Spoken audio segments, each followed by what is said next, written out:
ഇടയ്ക്കിടയ്ക്ക് പറയുന്നൊരു കാര്യമാണ്, ഷാജിയേട്ടാ ഞാൻ പോലും അറിയാതെ ഞാനൊരു അധോലോകമായി മാറിക്കഴിഞ്ഞു എന്ന് പറയുന്ന പോലൊരു ഫീലായിരുന്നു. ഒരു തവണ പൗർട്ടുമി കയറിയപ്പോൾ 2 പഞ്ഞിയും വെച്ചിട്ടാണ് ഞാൻ മൂക്കിൽ പഞ്ഞി വെച്ചിട്ടാണ് ഞാൻ കയറിയത്. കാരണം അറിയായിരുന്നു ഒന്ന് പോയാൽ പിന്നെ ശവമായിട്ട് തിരിച്ച് വരുള്ളൂ എന്നുള്ളൊരു ചിന്തയുണ്ട്. നമ്മൾ ഈ പോക്കറ്റിൽ കൈയിട്ട് കഴിഞ്ഞാൽ കൈ ഇങ്ങനെ കിടക്കിടാ വിറക്കിയായിരിക്കും. പക്ഷേ ആളുകൾ കാണുമ്പോഴത്തേക്കും ഭയങ്കര ആറ്റിറ്റ്യൂഡ് ഇട്ട് നിൽക്കുന്നു. അവർ ആറ്റിറ്റ്യൂഡ് കണ്ടോട്ടെ, ഞാനിവിടെ ഇങ്ങനെ താളം പിടിക്കുകയാണെന്ന് അവർക്ക് അറിയില്ലല്ലോ. ലാലേട്ടൻ ഇറങ്ങുന്ന സമയത്ത് ശ്രീരേഖയോട് ചോദിച്ചിട്ടുണ്ടായിരുന്നു, സൈക്കോളജിസ്റ്റ് ഒക്കെ ആയിട്ട് മൈൻഡ് ഗെയിം വൃത്തിയായിട്ട് കളിക്കാൻ പറ്റിയില്ല എന്നൊക്കെ ചോദിക്കുന്നുണ്ടായിരുന്നു. നന്നായിട്ട് ഉപയോഗിച്ചാലും അത് പ്രശ്നമാണ്, മോശമായിട്ട് ഉപയോഗിച്ചാലും രണ്ടായാലും നമ്മൾ എയറിലാണ്. ശ്രീരേഖ എന്തിനാണ് താക്കോൽ ഒളിപ്പിച്ചത്? അയ്യോ കറക്റ്റാണ്.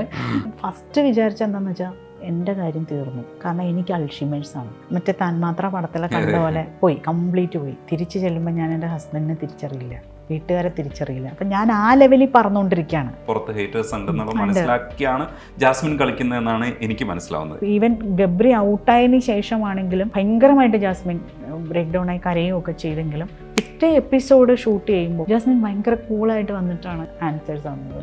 ജിൻഡോ പാടുമ്പോൾ ഞാൻ അറിഞ്ഞിട്ട് ആടുകയാണ് ഈ ജീവിത വേഷം എന്ന് പറയുമ്പോൾ ഞാൻ പറയുന്നില്ല, ഭയങ്കര കാഞ്ഞ ബുദ്ധിയായിട്ടോ ജിൻഡോ എന്ന് പറയും. അർജുൻ എൻ്റെ അടുത്ത് അപ്പം തന്നെ വന്നപ്പോൾ ചോദിച്ചു, ചേച്ചി അത് ഓപ്പൺ ആയിട്ട് പറഞ്ഞെങ്കിൽ എത്രയോ പേർക്ക് നിങ്ങൾ ഭയങ്കരമായിട്ട് ഇൻസ്പയർ ചെയ്ത് ആളാണ്. എൻ്റെ ചെറുപേരിൽ എനിക്ക് ആ നിമിഷത്തിൽ എനിക്ക് മനസ്സിലായി ഐ ക്യാൻ സർവൈവ്. യെസ്, ഞാൻ ബാക്ക്. അപ്പോൾ എനിക്കത് പറയാൻ പറ്റിയില്ല.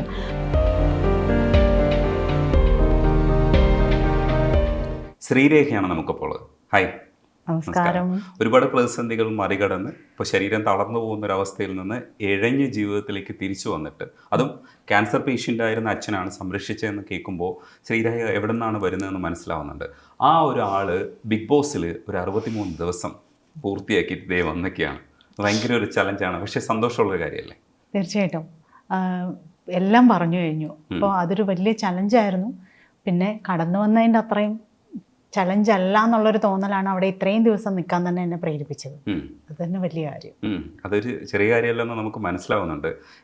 എനിക്ക് ഏറ്റവും ഇഷ്ടപ്പെട്ട ഒരു കാര്യം എന്ന് പറയുന്നത്, സിബിനുമായിട്ട് ചേർന്നിട്ട് അവയവദാനത്തെ സംബന്ധിച്ചൊരു സംഗതി ചെയ്തു. ആ സമയത്ത് എനിക്ക് കരച്ചിൽ പിടിച്ചു നിർത്താൻ പറ്റിയില്ല. അപ്പം ആളുകളൊക്കെ വിചാരിക്കും നമ്മൾ ചില ഘട്ടങ്ങളിൽ, ഇപ്പോൾ സീരിയൽ പോലൊരു പരിപാടിയാണെന്ന് ബിഗ് ബോസിനെ കുറിച്ച് പറയുമ്പോഴും അത് കാണുമ്പോൾ കരച്ചിൽ വരിക എന്ന് പറയുന്നത് ആൾക്കാർക്ക് ചിലർക്കൊക്കെ ഇഷ്ടപ്പെടണമെന്നില്ല. പക്ഷേ എന്നെ സംബന്ധിച്ചിടത്തോളം ഞാനത് കണ്ടപ്പോൾ കരഞ്ഞുപോയി. കാരണം അത് പിടിച്ചു നിർത്താൻ പറ്റിയില്ല. എന്താ കമ്മ്യൂണിക്കേഷൻ, നിങ്ങളുടെ അഭിനയം എന്ന് പറയുന്നത് അഭിനയമാണെന്ന് മനസ്സിലാക്കാൻ പറ്റിയില്ല. അതല്ലേ ഒരു ആർട്ടിസ്റ്റിൻ്റെ ഏറ്റവും സത്യത്തിൽ. അത് ഞാൻ അഭിനയിക്കാത്തപ്പോഴും അഭിനയമാണെന്നാണ് എല്ലാവരും പറയുന്നത്. അതുകൊണ്ട് തന്നെ ഞാൻ ഭയങ്കരമായിട്ട് കോൺഷ്യസ് ആയിട്ട് നിൽക്കുന്ന ഒരാളാണ്. ബിഗ് ബോസിൽ അത് ചെയ്തിട്ട് വേറൊരു കാര്യം കൂടെ സംഭവിച്ചോട്ടോ, അത് പറയാതിരിക്കാൻ പറ്റത്തില്ല. അവയവദാനത്തിൻ്റെ സമ്മതപത്രത്തിൽ ഞങ്ങൾ 9 പേര് ആ ആക്ട് കഴിഞ്ഞിട്ട് ഒപ്പിട്ട് കൊടുത്തു.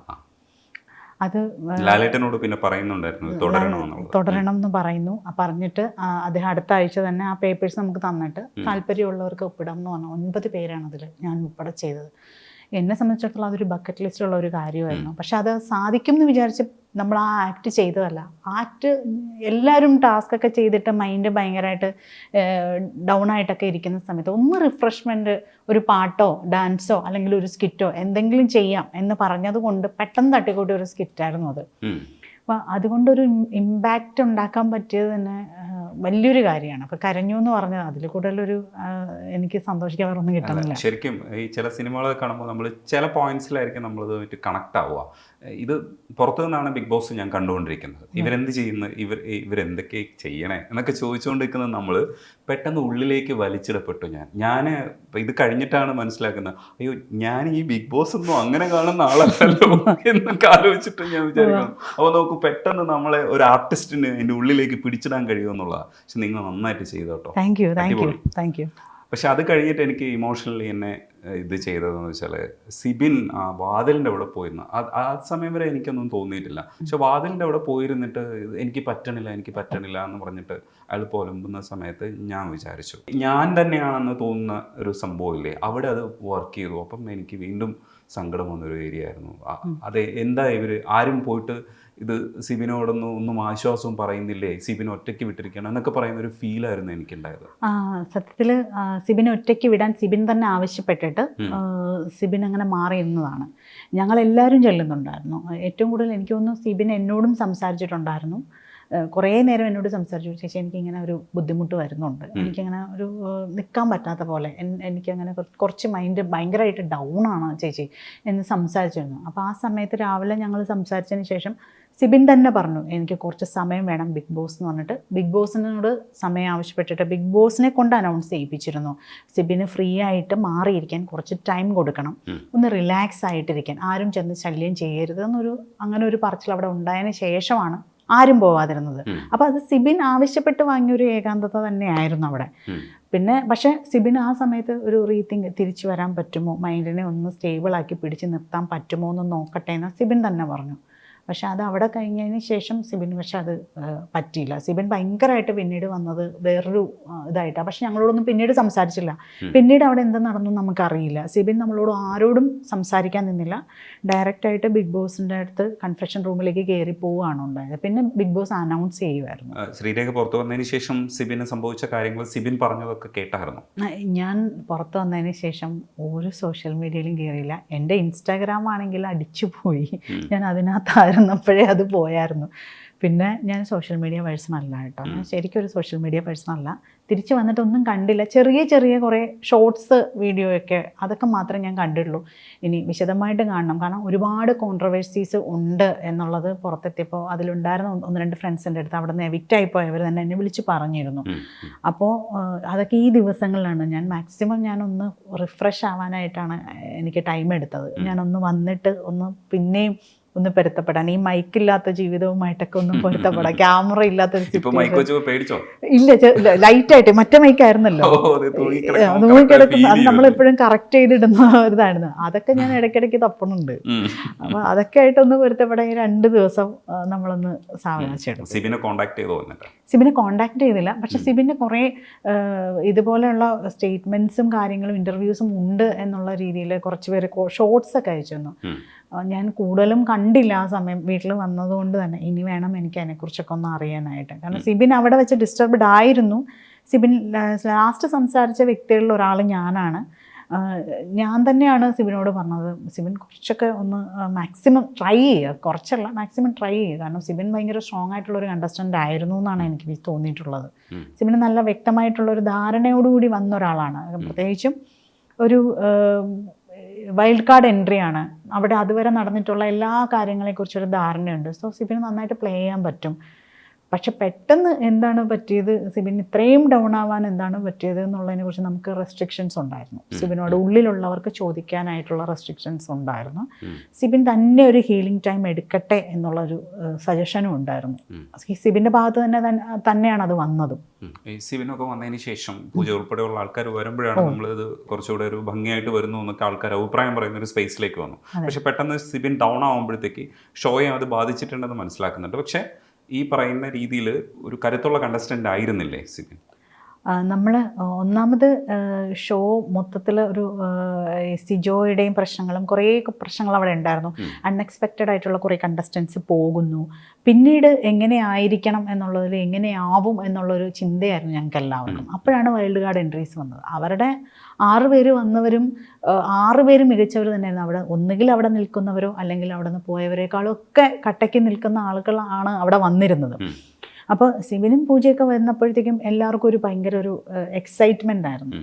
പുറത്തെന്താണ് ഏതാണ് എന്നറിയുന്നതിനോടൊപ്പം തന്നെ ഇവരുടെ ഗെയിം എന്തായിരിക്കും എന്നുള്ളൊരു കൺഫ്യൂഷനും അവിടെ ഉണ്ടായി. പ്രത്യേകിച്ചും സിബിനൊക്കെ നമ്മളോട് തുറന്ന് സംസാരിച്ചിട്ടുള്ള ആളുകളാണ്. സിബിനറിയാം എന്താണ്, സിബിന് മാത്രമല്ല കേട്ടോ, അവിടെ വന്ന എല്ലാവർക്കും അറിയാമായിരുന്നു എങ്ങനെ നിൽക്കണം, ആരെ വേണം പോയിന്റ് ചെയ്യാൻ എന്നൊക്കെ. അവരത് ഓപ്പണായിട്ട് തന്നെ പറഞ്ഞിട്ടുണ്ട്. അപ്പോൾ നല്ല കണ്ടസ്റ്റൻ്റ് ആയിരുന്നു. സിബിനും നന്നായിട്ട് പ്ലേ ചെയ്യാൻ പറ്റുമായിരുന്ന ഒരു കണ്ടസ്റ്റൻ്റ് ആയിരുന്നു. ഈ ശ്വേതയും നമ്മുടെ സാബുമോനും വരുന്ന സമയത്ത് നിങ്ങളുടെ സെക്യൂരിറ്റി ആയിരുന്ന സമയത്തും ഒരു പെർഫോമൻസിനുള്ളൊരു സ്പേസ് കണ്ടുപിടിച്ചു. അപ്പോൾ ആർട്ടിസ്റ്റ് എപ്പോഴും ആർട്ടിസ്റ്റ് ആണെന്ന് പറയുന്നൊരു വാചകം അത് ശ്രീരേഖ തന്നെ പറയാറുണ്ട്. അപ്പം ആ ഒരു സ്പേസിൽ അങ്ങനെ ഒരു പെർഫോമൻസ് ഞങ്ങൾ എക്സ്പെക്ട് ചെയ്യുന്നുണ്ടായിരുന്നില്ല. പക്ഷെ അവിടെയും ഒരു ചെറിയ പെർഫോമൻസ് കണ്ടുപിടിച്ചപ്പോൾ ഉണ്ടല്ലോ, നിങ്ങളോടൊരു ബഹുമാനം കൂടിയിട്ടുണ്ടായിരുന്നു. അത് അങ്ങനെ തന്നെ എപ്പോഴും ചിന്തിക്കുന്നത് കൊണ്ടാണോ നമ്മുടെ ഭാഗത്തു നിന്നൊരു പെർഫോമൻസ് വരുന്നത്? അതുകൊണ്ടല്ല, എനിക്ക് സ്വയം തോന്നിയിരിക്കുന്നത് ഞാൻ ഒരു ഗെയിമർ അല്ലെങ്കിൽ ഒരു കംപ്ലീറ്റ് ഒരു ബി മെറ്റീരിയൽ എന്ന് പറയുമ്പോൾ എന്താണ് മാറി മറിയുന്ന ജനറേഷനാണ്. ആളുകൾ പുറത്തിരിക്കുന്ന ആളുകൾക്ക് അന്ന് കളിക്കുന്ന ആൾക്കാരെക്കാളും വ്യക്തമായിട്ടുള്ള ധാരണയുണ്ട് എന്താണ് ഗെയിം എന്നുള്ളത്, എങ്ങനെ ആയിരിക്കണം ഗെയിം എന്നുള്ളത്. ഒരുപക്ഷെ അകത്ത് നിൽക്കുന്നവർ കാണുന്ന ലോകമായിരിക്കില്ല പുറത്ത് നിൽക്കുന്നവർ കാണുന്നത്. നമ്മൾ സിറ്റുവേഷൻസ് അനുസരിച്ച് നമുക്ക് നമ്മളായിട്ട് നിൽക്കുകയാണെങ്കിൽ നമുക്ക് റിയാക്ട് ചെയ്യാനേ, നമ്മളുടെ ഒരു ഭാഗത്തു നിന്ന് റിയാക്ട് ചെയ്യാനേ പറ്റുള്ളൂ. ഒരുപക്ഷെ മറ്റൊരാൾ എക്സ്പെക്റ്റ് ചെയ്യുന്നതനുസരിച്ച് നമുക്ക് റിയാക്ട് ചെയ്യാൻ പറ്റണം എന്നില്ല. അപ്പോഴാണ് ഒരു ഗെയിമർ എന്നുള്ള നിലയിൽ നമ്മൾ ഡൗൺ ആവുന്നതും അപ്പ് ആവുന്നതും. എന്നെ സംബന്ധിച്ചിടത്തോളം നേരത്തെ പറഞ്ഞ പോലെ ഒരു ആക്ട്രസ്സാണ് അല്ലെങ്കിൽ ഒരു ആർട്ടിസ്റ്റാണ്. എല്ലായിടത്തും ഒരു ആർട്ടിസ്റ്റിൻ്റെ ഒരു ടിൻ്റ് എപ്പോഴെങ്കിലും വരും. എനിക്ക് സത്യത്തിൽ അവർ തന്നത് ഒരു സെക്യൂരിറ്റിയുടെ വേഷമായിരുന്നു. ആ സെക്യൂരിറ്റിയുടെ വേഷം എനിക്ക് നോർമൽ ഒരു ഗെയിമർ ആണെങ്കിൽ എനിക്ക് ലിമിറ്റേഷൻസ് ഉണ്ടായിരുന്നു. പക്ഷേ ഈ ടാസ്ക് എപ്പോഴും ബിയുടെ ചരിത്രത്തിൽ ഒരു ക്ലാസിക് ഗെയിമാണ്, ക്ലാസിക് ടാസ്ക്കാണ്. മിക്കപ്പോഴും ഒക്കെ 1-2 എപ്പിസോഡുകളിൽ ഇത് വന്നിട്ടുമുണ്ട് ഈ ടാസ്ക്. അവരൊക്കെ ഭയങ്കര ഭംഗിയായിട്ട് ഈ ടാസ്ക് ഒരുവിധം അവതരിപ്പിച്ചിട്ടുമുണ്ട്. അതിനെക്കുറിച്ചൊക്കെ നല്ല അഭിപ്രായങ്ങളും കേട്ടിട്ടുണ്ട്. അതുകൊണ്ട് ഈ സെക്യൂരിറ്റി എന്ന് പറയുന്ന ഒരു റോളിനെ, ഞാനൊരു ലേഡിയാണ്, എനിക്ക് എൻ്റെ ലിമിറ്റേഷനിൽ നിന്നൊരു സെക്യൂരിറ്റി ആവുക എന്ന് പറഞ്ഞാൽ പോസിബിൾ അല്ല. അപ്പോൾ അതിനെ എങ്ങനെ എൻ്റർടൈൻമെൻറ്റ് കൊണ്ടുവന്ന് അതിനെ ആക്കാം എന്ന് ഞാൻ ശരിക്കും സത്യം പറഞ്ഞാൽ തല പുകഞ്ഞ് ചിന്തിച്ചു കേട്ടോ. രാവിലെയാണ് അറിയുന്നത് സെക്യൂരിറ്റി ആണെന്ന്. അപ്പം സെക്യൂരിറ്റി എന്ന് പറഞ്ഞപ്പോൾ നമ്മൾ വിചാരിച്ചു മറ്റേ യൂണിഫോം ഇട്ട് തലയിൽ തൊപ്പിയിട്ടൊരു സെക്യൂരിറ്റി. പക്ഷേ അവർ തന്നത് എല്ലാവർക്കും ഒരേപോലുള്ള യൂണിഫോമാണ്. അവിടെയും അവർ ആ ഒരു സസ്പെൻസ് ഇട്ടു. അതിനെങ്ങനെ ബെറ്റർ ആക്കാമെന്ന് വെച്ചപ്പോഴാണ് ഈ പറയുന്ന പോലെ അതിലെ ക്യാരക്ടറുടെ പേര് ഉത്കണ്ഠാകുലൻ പിള്ള. ഞാൻ തന്നെ ഒരു ഉത്കണ്ഠാകുലൻ പിള്ള എന്നൊരു പേരൊക്കെ ഇട്ടിട്ട് അതിനെ എങ്ങനെയോ ഡെവലപ്പ് ചെയ്തു. ഉത്കണ്ഠാകുലൻ പിള്ളയ്ക്ക് ലേഡീസ് എന്ന് പറഞ്ഞു കഴിഞ്ഞാൽ ഭയങ്കര വീക്ക്നെസ്സാണ്, അത് ആരെ കണ്ടാലും പ്രശ്നമാണ്. അങ്ങനെ ഒരു ക്യാരക്ടർ ഡെവലപ്പ് ചെയ്ത് പിന്നെ അതിൻ്റെ ചുവട് പിടിച്ച് പിന്നെ പോകുമായിരുന്നു. ശ്വേത നല്ല അഭിപ്രായം പറഞ്ഞു. അതെ, തീർച്ചയായിട്ടും അത് ഭയങ്കര ഒരു സന്തോഷമല്ലേ. ശ്വേത നല്ല അഭിപ്രായം. ആർട്ടിസ്റ്റിനെ ബഹുമാനിക്കാന്ന് പറയുന്നത്. അതെ ഞാൻ ഇടയ്ക്കിടയ്ക്ക് പറയുന്നൊരു കാര്യമാണ്, ഷാജിയേട്ടാ ഞാൻ പോലും അറിയാതെ ഞാനൊരു അധോലോകമായി മാറിക്കഴിഞ്ഞു എന്ന് പറയുന്ന പോലൊരു ഫീലായിരുന്നു. പ്രത്യേകിച്ച് നമുക്ക് നമ്മളുടെ പ്രസൻസ് നമുക്ക് അവിടെ സ്ഥാപിക്കാൻ പറ്റുന്ന സ്ഥലങ്ങളായിരുന്നു ഇതൊക്കെ. നമ്മളുടേതായിട്ടുള്ളൊരു ഔട്ട്പുട്ട് കൊടുക്കുക. ഒരു ഗെയിമിൽ ചിലപ്പോൾ ആരും ഇത് പ്രതീക്ഷിക്കുന്നുണ്ടാവില്ല. പക്ഷേ ആ ഗെയിമിൽ ഒരു എൻ്റർടൈൻമെൻറ്റ് എന്ന് പറയുന്നത് അല്ലെങ്കിൽ ഒരു ആർട്ടിസ്റ്റിക്കൽ ഒരു എലമെൻ്റ് എന്ന് പറയുന്നത് കൊടുക്കാൻ പറ്റുന്നത് ബെറ്റർ ആയിരിക്കും എന്ന് തോന്നിയത് കൊണ്ടാണ് അത് ചെയ്യാൻ ശ്രമിച്ചത്. പക്ഷേ ഇതിൻ്റെ മറ്റൊരു വശം നോക്കിക്കഴിഞ്ഞാൽ ഇതിനകത്തൊരു ഗെയിം ഒരു പെർഫോമൻസ് തന്നെയാണ്. ഗെയിം ഒരു പ്രധാനപ്പെട്ട ഭാഗമാണ്. അപ്പോൾ ശ്രീരേഖ പലപ്പോഴും ആ ബിഗ് ബോസിനെ ആ അർത്ഥത്തിൽ മനസ്സിലാക്കാതെ ഒരു ആർട്ടിസ്റ്റായിട്ട് മാറി നിന്നതുകൊണ്ടാണോ, അല്ലെങ്കിൽ ശരിക്കും ബിഗ് ബോസിനെ പഠിക്കാത്തത് കൊണ്ടാണോ അവരൊക്കെ ഉണ്ടാക്കുന്നത് പോലെയുള്ള പ്രോബ്ലംസിൽ നിന്ന് ഒഴിഞ്ഞ് ഇത്തരത്തിലുള്ള ഏരിയാസിലൂടെ മാത്രം സഞ്ചരിച്ചത്? ഫസ്റ്റ് ഓഫ് ഓൾ ഞാൻ ആദ്യം എൻ്റെ എൻട്രി കഴിഞ്ഞ് ഞാൻ ബിഗ് ബോസ് ഹൗസിലേക്ക് കയറിയപ്പോൾ തന്നെ അവിടെ ഉണ്ടായിരുന്ന ആ 18 കണ്ടസ്റ്റൻസും വ്യക്തമായിട്ട് 100 ഡേയ്സിൽ പ്ലാൻ ചെയ്ത് വന്നവരായിരുന്നു. ആ വന്ന പ്ലാനിങ് ഫസ്റ്റ് ദിവസം തന്നെ പൊളിഞ്ഞത് ഡെന്നെന്നും ടണലെന്നും നെസ്റ്റ് എന്നും പറഞ്ഞ് ഗ്രൂപ്പായിട്ടാണ് നിങ്ങൾ കഴിയേണ്ടതെന്ന് പറഞ്ഞപ്പോൾ പൊളിഞ്ഞു. എങ്ങനെയോ ഞാൻ ഫസ്റ്റ് പവർ ടീമിൽ എൻട്രി ആയി. പവർ എന്ന് പറയുന്ന ഒരു സംഭവം വന്നു കഴിഞ്ഞാൽ അതെങ്ങനെ യൂസ് ചെയ്യാം, നമുക്കത് നന്നായിട്ട് യൂസ് ചെയ്യാൻ പറ്റും, മിസ്യൂസ് ചെയ്യാനും പറ്റും. അവിടെയായിരുന്നു ബാക്കി ചുറ്റിപ്പറ്റി ബിഗ് ബോസ് പൊയ്ക്കൊണ്ടിരുന്നത്. ആ പവർ ടീമിലുള്ള ആളുകളെ ചുറ്റിപ്പറ്റി. പവർ ടീം എന്ന് പറയുമ്പോൾ തന്നെ ആളുകൾക്ക് പവർ എന്ന് പേര് കേൾക്കുമ്പോൾ തന്നെ ആൾക്കാർക്കൊരു ഇഷ്ടക്കേട് പൊതുവെ നോർമലി വരാം. പവർ ടീമിൽ വന്നു കഴിഞ്ഞാൽ മറ്റ് ടാസ്കുകളിൽ പങ്കെടുക്കാൻ ഇച്ചിരി ബുദ്ധിമുട്ടാണ്. ഫൈനൽ ടാസ്കിൽ മാത്രമേ പവർ ടീമിൻ്റെ ഭാഗത്തുനിന്ന് പങ്കെടുക്കാൻ പറ്റൂ. അങ്ങനെ നോക്കുമ്പോൾ എനിക്ക് പവർ ടീം എന്നെ സംബന്ധിച്ചിടത്തോളം എനിക്ക് ഡിസഡ്വാൻറ്റേജ് ആയിരുന്നു. എനിക്ക് പുറത്തു നിന്ന് മറ്റുള്ള ടാസ്കുകളിൽ പങ്കെടുക്കണമെന്നുണ്ടായിരുന്നു. പക്ഷേ ആദ്യഘട്ടത്തിൽ ശ്രീരേഖയും പവർ ഉപയോഗിക്കുന്നുണ്ടായിരുന്നു. ആദ്യഘട്ടത്തിൽ പവർ ഉപയോഗിക്കുന്നുണ്ടായിരുന്നു. രതീഷ് ഉണ്ടായിരുന്നു കണ്ടസ്റ്റൻ്റ്, അതുപോലെ തന്നെ ജിൻഡു. ഇവരൊക്കെ ആദ്യമേ ഒന്ന് വാ തുറക്കാൻ നമുക്ക് പറ്റിയിട്ടില്ല. എല്ലാവരും വന്നപ്പോൾ തൊട്ട് ഇങ്ങനെ ഓടുകയായിരുന്നു. സത്യം പറഞ്ഞു കഴിഞ്ഞാൽ എനിക്ക് ഒരു ശീലം ഉണ്ടായിരുന്നു. എൻ്റെ പാൻറ്റിൻ്റെ പോക്കറ്റ്, എല്ലാ പാൻറ്റിനും ഞാൻ 2 പോക്കറ്റ് തയ്ച്ച് വെച്ചിട്ടുണ്ട്. നമ്മൾ ഈ പോക്കറ്റ് കൈയിട്ട് കഴിഞ്ഞാൽ കൈ ഇങ്ങനെ കിടക്കിടാ വിറക്കിയായിരിക്കും. പക്ഷേ ആളുകൾ കാണുമ്പോഴത്തേക്കും ഭയങ്കര ആറ്റിറ്റ്യൂഡ് ഇട്ട് നിൽക്കുന്നു. അവർ ആറ്റിറ്റ്യൂഡ് കണ്ടോട്ടെ, ഞാനിവിടെ ഇങ്ങനെ നിന്ന് താളം പിടിക്കുകയാണെന്ന് അവർക്ക് അറിയില്ലല്ലോ. പക്ഷേ അങ്ങനെയൊക്കെ നിന്ന് വിരട്ടിയൊക്കെ അവരെ കൊണ്ട് സമ്മതിപ്പിക്കുക എന്ന് പറയുന്നത് ചെറിയ കാര്യമല്ല. നമ്മൾ പവർ റൂമിൽ നിന്ന് ഓർഡർ കൊടുക്കുമ്പോൾ സത്യം പറഞ്ഞാൽ ആ ഒരാഴ്ച രതീഷ് ഉണ്ടായിരുന്ന ആ ഒരു 2 ദിവസത്തിനുള്ളിൽ തന്നെ ആൾക്കാരുടെ എല്ലാവരുടെയും സൗണ്ട് അങ്ങ് പോയി കിട്ടി. നമ്മളൊക്കെ ശബ്ദമില്ലായിരുന്നു, സൗണ്ട് വരുന്നില്ലായിരുന്നു. അങ്ങനെ ഇട്ട് ഞങ്ങളെ ഇട്ട് ആളുടെ ശബ്ദം പോയി. ആളിൻ്റെ ശബ്ദം പോയിട്ട് ആളിന് ചൂടുവെള്ളം ഉണ്ടാക്കി കൊടുക്കുന്നത് ഞാൻ തന്നെ. ഉപ്പിട്ട് ചൂടുവെള്ളം കൊണ്ട് നീ ഇത് കുടിക്കുക, ഇനി മേലിൽ നീ ചൂടുവെള്ളം ചോദിക്കരുതെന്ന് പറഞ്ഞ് ഒരു വിധത്തിൽ കഷ്ടപ്പെട്ടാണ് ഒതുക്കി പിടിച്ചിരുന്നത്. അപ്പം അടുത്ത ആളിറങ്ങും.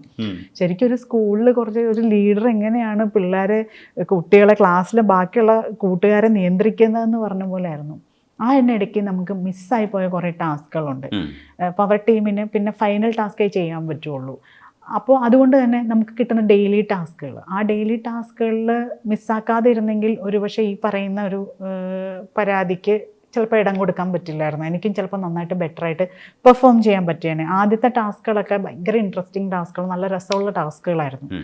പക്ഷേ ഇത്തവണ ഈ ഗ്രൂപ്പ് വന്നതുകൊണ്ട് തന്നെ മൈൻഡ് ഗെയിമുകൾക്ക് ഒരുപാട് ഇമ്പോർട്ടൻസ് ഉണ്ട്. അവർ പ്രത്യേകമായിട്ട് അത് പറയുകയും ചെയ്തിരുന്നു, ഇത്തവണ മൈൻഡ് ഗെയിമിനായിരിക്കും ഇമ്പോർട്ടൻസ് കൂടുതൽ. അങ്ങനെയുള്ള ടാസ്കുകളും ഒരുപാടുണ്ടായിരുന്നു നമ്മുടെ മൈൻഡ് ഗെയിമുകൾക്ക്. എന്നെ സംബന്ധിച്ചിടത്തോളം പവർ ടീമിൽ വന്നതുകൊണ്ട് ഞാൻ ഒതുങ്ങിപ്പോയി എന്ന് എനിക്ക് ഫീൽ ചെയ്തിട്ടുണ്ട്. അതുകൊണ്ട് ടാസ്കുകളിൽ വേണ്ടത്ര ഇമ്പോർട്ടൻസ് എനിക്ക് കൊടുക്കാനും പറ്റില്ല. അല്ലാതെ ഒതുങ്ങിയത് കൊണ്ടല്ല, ഒരു ആർട്ടിസ്റ്റിക് ടാലൻറ്റ് മാത്രം കാണിക്കേണ്ടി വന്നത് മറ്റ് ഗെയിംസിനെ കുറിച്ചുള്ളൊരു ധാരണയില്ലായ്മയോ ഇല്ലെങ്കിൽ അതിനകത്ത് ഇറങ്ങാനുള്ളൊരു മടിയൊക്കെ അല്ലായിരുന്നു. അല്ല, എനിക്ക് ഇഷ്ടമാണ് ഇങ്ങനെയുള്ള, ഞാൻ സത്യത്തിൽ നമുക്ക് വൺസ് ഇൻ എ ലൈഫ് ടൈമാണ് ഇങ്ങനൊരു, എല്ലാവർക്കും ഇങ്ങനൊരു ഓപ്പർച്യൂണിറ്റി കിട്ടണം എന്നില്ല. നമ്മുടെ ജീവിതത്തിലെ ഇമ്പോർട്ടൻ്റ് ആയിട്ട് നമ്മുടെ ഫാമിലിക്കോ അല്ലെങ്കിൽ നമുക്ക് വേണ്ടിയോ കൊടുക്കുന്നതല്ലാതെയുള്ള കുറച്ച് ദിവസങ്ങൾ, 63 ഡേയ്സാണ് ഞാൻ കൊടുത്തത്. അപ്പോൾ ആ 63 ഡേയ്സ് എനിക്ക് വേണ്ടി മാത്രം ഞാൻ മാറ്റിവെക്കുന്ന ദിവസങ്ങളാണ്. എനിക്കെന്ത് ചെയ്യാൻ പറ്റും, എനിക്ക് എന്തൊക്കെ ടാസ്കുകൾ ചെയ്യാൻ പറ്റും, എൻ്റെ പോരായ്മകൾ എന്തൊക്കെയാണ്, എൻ്റെ പോസിറ്റിവിറ്റീസ് എന്തൊക്കെയാണ്, അത് എനിക്ക് അനലൈസ് ചെയ്യാൻ കിട്ടുന്ന സമയമാണ്. ആ സമയം എനിക്ക് യൂട്ടിലൈസ് ചെയ്യാൻ പറ്റാത്ത പോയതിൻ്റെ ഒരു കാരണം, ഞാൻ പവർ ടീമിലേക്ക് ഞാൻ കളിച്ച് കഷ്ടപ്പെട്ട് ജയിച്ച് അല്ലെങ്കിൽ എവിടെയെങ്കിലും ആരെങ്കിലും ഇങ്ങനെ നമ്മൾ ഗ്രൂപ്പിസത്തിലൂടെ കോണ്ടാക്ട് ചെയ്ത് എനിക്ക് പവർ ടീമിൽ കയറണം അങ്ങനെ പറഞ്ഞ് കിട്ടിയതുമല്ല. വെറുതെ വഴിയിലൂടെ പോയപ്പോൾ പവർ ടീമിൽ കയറിപ്പോ, ഇതായിരുന്നു എൻ്റെ കാര്യത്തിൽ സംഭവിച്ചത്. അപ്പം ഓരോ തവണ പോകുമ്പോഴും ഇവർ പൂക്കളൊക്കെ ഇട്ട് സ്വീകരിക്കുമ്പോൾ എൻ്റെ മനസ്സിൽ ഈശ്വര ഞാൻ പെട്ടു കേട്ടോ, ഞാൻ തീരുമാനത്തിലായി. ഒരു തവണ പവർ ടീമിൽ കയറിയപ്പോൾ 2 പഞ്ഞിയും വെച്ചിട്ടാണ് ഞാൻ, മൂക്കിൽ പഞ്ഞി വെച്ചിട്ടാണ് ഞാൻ കയറിയത്. കാരണം അറിയായിരുന്നു ഒന്ന് പോയാൽ പിന്നെ ശവമായിട്ട് തിരിച്ച് വരുള്ളൂ എന്നുള്ളൊരു ചിന്ത ഉണ്ടായിരുന്നു. പിന്നെ എനിക്ക് ചെയ്യാൻ പറ്റുന്നത് നമുക്ക് ഡൈവേർട്ട് ചെയ്ത് ആർട്ടിസ്റ്റിക്കലായിട്ടുള്ള കാര്യങ്ങളിലേക്ക് ശ്രദ്ധ തിരിക്കുക എന്നുള്ളതാണ്. മറ്റൊന്നും ചെയ്യാനില്ല. അല്ലെങ്കിൽ നമ്മൾ കണ്ടൻറ് ഉണ്ടാക്കാൻ ഞാൻ ക്രിയേറ്റ് ചെയ്തിട്ടില്ല. വഴക്കുകൾ ഉണ്ടാകുമ്പോൾ ഇവർ 2 പേര് വഴക്കുകൾ ഉണ്ടാക്കുമ്പോൾ ആ വഴക്ക് എന്തിനാണെന്നും ഏതിനാണെന്നും അറിയാതെ ഞാൻ ഇടപെടാൻ പോയിട്ടില്ല. അതിനൊരറ്റവും അതിനൊരു മധ്യഭാഗവും അതിനൊരു വാൽഭാഗവും ഉണ്ടാവും. ഇതിൽ ഏതെങ്കിലും ഒരു പോർഷൻ മാത്രം കേട്ടിട്ട് ഇടപെട്ടാൽ നമ്മൾ അവിടെ വിട്ടിയാവും. കാര്യം അതല്ല എന്നുണ്ടെങ്കിൽ നമ്മൾ വെറുതെ ഇരുന്ന് എല്ലായിടത്തും കയറി അഭിപ്രായം പറഞ്ഞിട്ട് പോകുന്ന ഒരാളാവും. അതിനോട് എനിക്ക് യോജിപ്പില്ലായിരുന്നു. ജാസ്മിനും റസ്മിനുമായിട്ടുള്ള അവസാനത്തെ ഇഷ്യൂ, ഗ്യാസിൻ്റെ ഇത് ഓഫ് ചെയ്യുമ്പോൾ ഉണ്ടാകുന്ന ഒരു തല്ലെന്ന് പറയാൻ വയ്യ, പക്ഷെ അത് ഒരു ചെയ്യാൻ പാടില്ലാത്തൊരു കാര്യമാണ് അതിനകത്ത് സംഭവിച്ചത്. ആ സമയത്ത് അതിന് മുമ്പ് എന്തോ ഒരു വിഷയം നടന്നിട്ടാണ് നോറ ഇടപെട്ടു എന്നാണ് ജാസ്മിൻ ആരോപിക്കാൻ ശ്രമിക്കുന്നത്. ശരിക്കും അത് നേരിട്ട് കണ്ടിട്ടുള്ള ഒരാളെന്നുള്ള രീതിയിൽ എന്താണ് ശരിക്കും ആ ടോപ്പിക്ക്, എങ്ങനെയാണ് ജാസ്മിൻ ഇത്രയും ട്രിഗർ ചെയ്തതോ ഇല്ലെങ്കിൽ റസ്മിൻ എന്തുകൊണ്ടായിരിക്കും അത്രയും നന്നായിട്ട് റിയാക്ട് ചെയ്തത്? ഇവർ 3 പേരും ഫ്രണ്ട്സ് ആയിരുന്നു. ഈ 3 പേരുടെയും ഫ്രണ്ട്ഷിപ്പിൻ്റെ ഇടയിലുണ്ടായിട്ടുള്ള മിസ്അണ്ടർസ്റ്റാൻഡിങ്ങുകളാണ് ഈ ഒരു പ്രശ്നത്തിലേക്ക് വന്നത്. അപ്പോൾ അതിൽ റസ്മിൻ എന്ന് പറയുന്ന ഒരാൾ 2 ഫ്രണ്ട്സിൻ്റെയും ഇടയിൽ നിൽക്കുന്ന ഒരാളായിട്ട് നിൽക്കുന്ന പോലെ ഞങ്ങൾക്ക് ഇടയിൽ അവിടെ തന്നെ എല്ലാവർക്കും ഇടയിൽ ഒരു സംഭാഷണവും സംസാരമൊക്കെ വന്നിട്ടുണ്ട്. നമ്മുടെ ഈ ഹോട്ടൽ ടാസ്ക് നടക്കുന്ന സമയത്താണ് ഈ ഇഷ്യൂ ആക്ച്വലി പറയുന്നത്. അപ്പോൾ റോബോ പോയി പറയുകയും ചെയ്തു. റോബോ എല്ലാവരോടും കൃത്യമായിട്ട് 3 or 4 തവണ ആ കുട്ടി പോയി പറയുന്നുണ്ടായിരുന്നു, ജാസ്മിൻ പോയി പറയുന്നുണ്ടായിരുന്നു എല്ലാവരും വരിക എന്നുള്ളത്. അപ്പോൾ ഇതിൻ്റെ ഇടയിൽ ഇവർ തമ്മിലുണ്ടായിട്ടുള്ള മിസ്അണ്ടർസ്റ്റാൻഡിങ് ഈ റസ്മിനും ജാസ്മിനും ഇടയിൽ ഓൾറെഡി വർക്കിംഗ് ആണെന്ന് തോന്നിയിട്ടുണ്ട് എനിക്ക്. അതുകൊണ്ടായിരിക്കാം അവിടെ എന്ത് നടന്നു എന്നല്ല, ഞങ്ങൾ ഈ ഹെൽമെറ്റ് താഴെ വീഴുന്ന, ഈ ഹാറ്റ് താഴെ വീഴുന്ന ശബ്ദം കേൾക്കുമ്പോഴാണ് എല്ലാവരും തിരിഞ്ഞു നോക്കുന്നത്.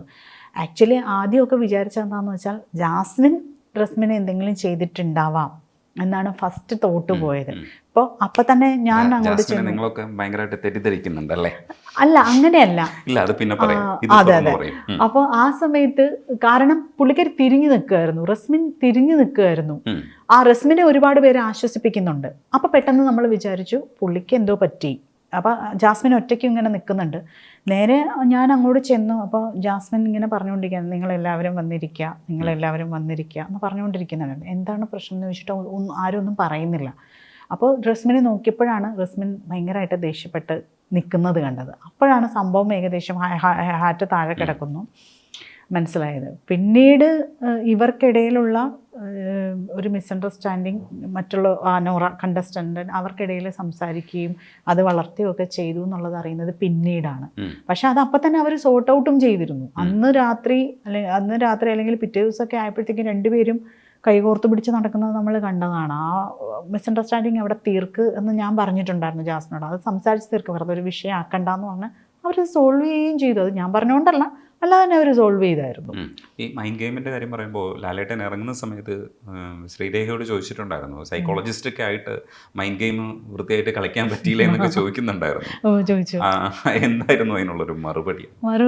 നമ്മൾ അവിടെ ചെല്ലുമ്പോൾ നമ്മൾ സൈക്കോളജിസ്റ്റായിട്ടോ അല്ലെങ്കിൽ വേറൊന്നും ആയിട്ടല്ല ചെല്ലുന്നത്, ഒരു ആർട്ടിസ്റ്റായിട്ടോ ഒന്നല്ല, ശരിക്കും ഒരു കണ്ടസ്റ്റൻ്റ് ആയിട്ടാണ് ചെല്ലുന്നത്. അവിടെ എന്തായിരിക്കും ഏതായിരിക്കും എന്നുള്ളത് അൺപ്രഡിക്റ്റബിൾ ആണ് എന്ന് വിചാരിച്ചിട്ടാണ് ചെല്ലുന്നത്. ഇത്തവണ അക്ഷരാർത്ഥത്തിൽ അൺപ്രഡിക്റ്റബിൾ തന്നെ ആയിരുന്നു.